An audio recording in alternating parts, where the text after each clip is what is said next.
Bienvenidos a esta materia de marco legal de las organizaciones. Bueno, buenas noches. Continuamos con la exposición de los diversos temas y generalidades del derecho mercantil. En esta tercera sesión empezaremos a ver lo que viene siendo las fuentes del derecho mercantil. Esto nos permite también establecer este enunciado de inicio, en sí las fuentes del derecho. Y citando lo relativo al derecho mercantil, cuando las leyes mercantiles y las costumbres callan, el juez que nunca debe de negar justicia a los litigantes se valdrá del derecho civil para dirimir la controversia. En sí, si el derecho mercantil junto con sus leyes auxiliares y el Código de Comercio no tiene una resolución a una problemática, una demanda o cualquier conflicto mercantil, se tendrá el juez que apoyar del derecho civil para darle una respuesta a los litigantes que están en conflicto. Entonces, por ello, también es importante que tanto las leyes mercantiles pues son una fuente rica y sistemática y disposiciones relativas al comercio. Es el código de este nombre el que establece en sí y que contiene el punto de partida para evaluar el derecho mercantil. Esto con el afán de legislar la característica actual de la vida política. Todos los años aumenta el número de estas leyes, las leyes relacionadas con el derecho mercantil, por lo cual cuesta mucho trabajo coordinar sistemáticamente entre sí las diversas leyes por respecto a los principios que subordinan la ley general especial. Diremos que si alguna ley de estas especiales está en contradicción con el Código de Comercio, aquella deberá prevalecer sobre este, se supone, o se establece, o sea, son leyes generales de general aplicación, pero el Código de Comercio sufre transformaciones. Si traemos un Código de Comercio que ahí vamos a ver, incluso en la misma exposición que manda Ramón, ahí tenemos esa observación, pero sí es importante de ver de que ese Código de Comercio ha estado sufriendo sus modificaciones, sus reformas, y tiene que estar alineado con las leyes especiales, porque esas leyes especiales tratan y manejan de forma directa cosas exclusivas de un eh, mercado en específico, seguros, hablan de aduanas, hablan de importaciones, exportaciones, en fin, comercio exterior. Entonces, por eso hay que verla como una fuente rica y sistemática de diferentes disposiciones que no solamente se establecen dentro del Código de Comercio, sino que están apoyadas y sus referentes son las leyes especiales. Entonces, como definición, el derecho mercantil es aquella parte del derecho privado que tiene por el objeto principal de regular las relaciones jurídicas que dimanan del ejercicio del comercio. En sí, todo lo que sea acto de comercio estará regulado por el derecho mercantil. Y esto yo creo que ya lo habíamos mencionado anteriormente, ¿no? Así también, el acto de comercio es todo contrato por el que se adquiere un título oneroso, en sí que le vamos a sacar un beneficio económico, un bien de cualquier especie con la intención de lucrar mediante su transmisión, así como el contrato también oneroso a cuya virtud esta transición se verifica.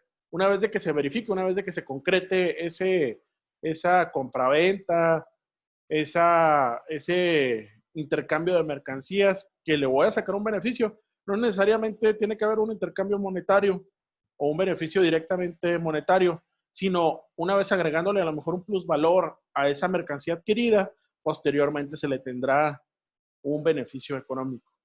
Entonces, los actos de comercio vienen enumerados en el artículo 75 del Código de Comercio y ahí hay una lista bastante amplia de todo lo que vienen siendo las actividades consideradas comercio, ¿no? Aquí también vemos como concepto fundamental el comercio como acto jurídico y nos dice que es la negociación que se hace comprando, vendiendo o permutando géneros o mercancías. Así también los intermediarios son la persona que contrata o interviene en la contratación de otra u otras para que presten servicios a un patrón. Estos intermediarios también les ayudan al comerciante a desarrollar su actividad. De cierta manera pudiéramos decir que son parte de los auxiliares del comerciante, que ahorita no lo vamos a establecer así ampliamente porque hay su subtema. Pero al mismo tiempo es importante establecer que la especulación es el propósito de lucrar mediante una interposición, compraventa, y que hace al comerciante, la hace el comerciante, ¿no? Y de la especulación hacia el comerciante también. Entonces, también otro de los conceptos fundamentales es el cambio. En sí es la acción o efecto de cambiar, intercambiar una cosa por la otra. Y al mismo tiempo la mercancía es la cosa mueble, se hace objeto o de trato o venta, trato de vender o comprar, comerciando en géneros. En sí también el mercado, pues es el sitio donde se desarrolla ese intercambio de mercancías de forma permanente o en días señalados, así como el mercado sobre ruedas que iba en diferentes puntos, incluso todavía se ponen unos mercados y unos bazares así como que de forma itinerante, ¿no? Entonces, esto se hace con el fin, se instala con el fin de vender, comprar o permutar bienes o servicios. Ahora también hay una acción que están llevando a cabo un grupo feminista relacionado con el trueque que ayuda también a la economía familiar enfocada al apoyo a las mujeres. Es una iniciativa muy, muy noble de la cuestión de la sociedad organizada, ¿no? Entonces, además de lo anterior, en sí las fuentes del derecho mercantil también se apoyan en lo que viene siendo las costumbres mercantiles. En sí, muchas veces comienzan las costumbres por ser usos dotados por un comerciante con su propia clientela.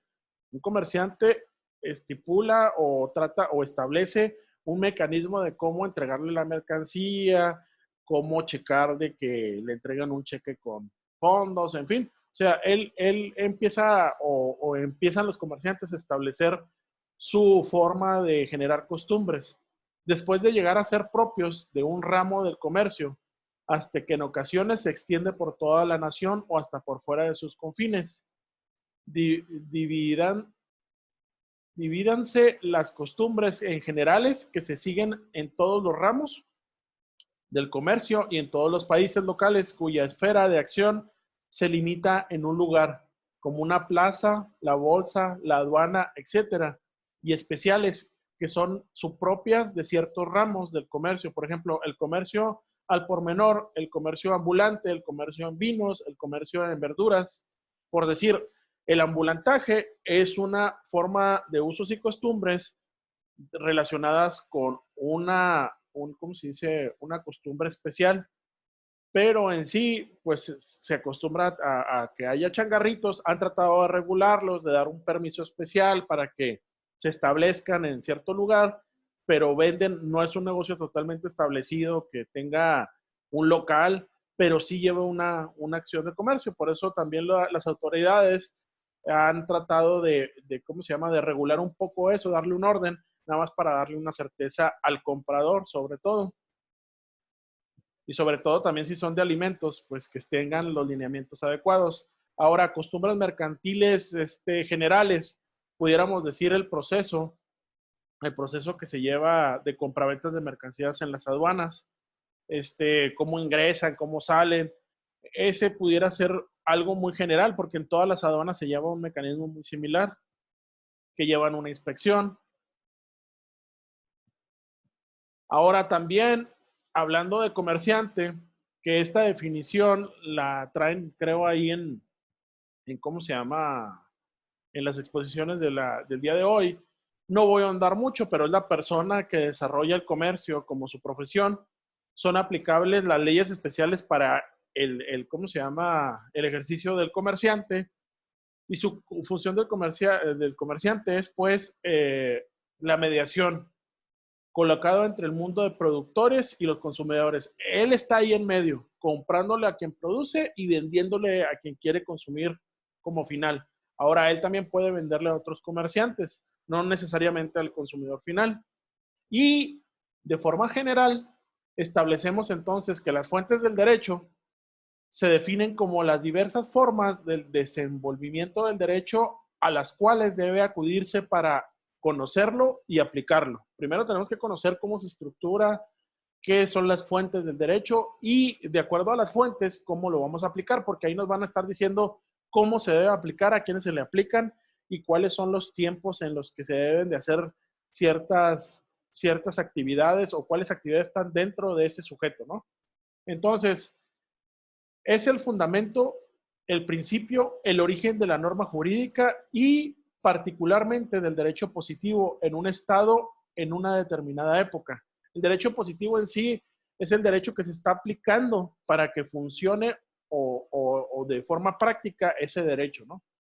Entonces, en forma general podemos decir que las fuentes del derecho están o se constituyen de la ley mercantil como lo hace el conjunto, el Código de Comercio con sus leyes especiales, las jurisprudencias, en sí lo que se da en el proceso del litigante ante el juez, o sea, las resoluciones que dé, los fallos, ahí se sienta precedente porque las jurisprudencias dan en sí una fuente del derecho porque puede dar una interpretación a cierta parte de la ley.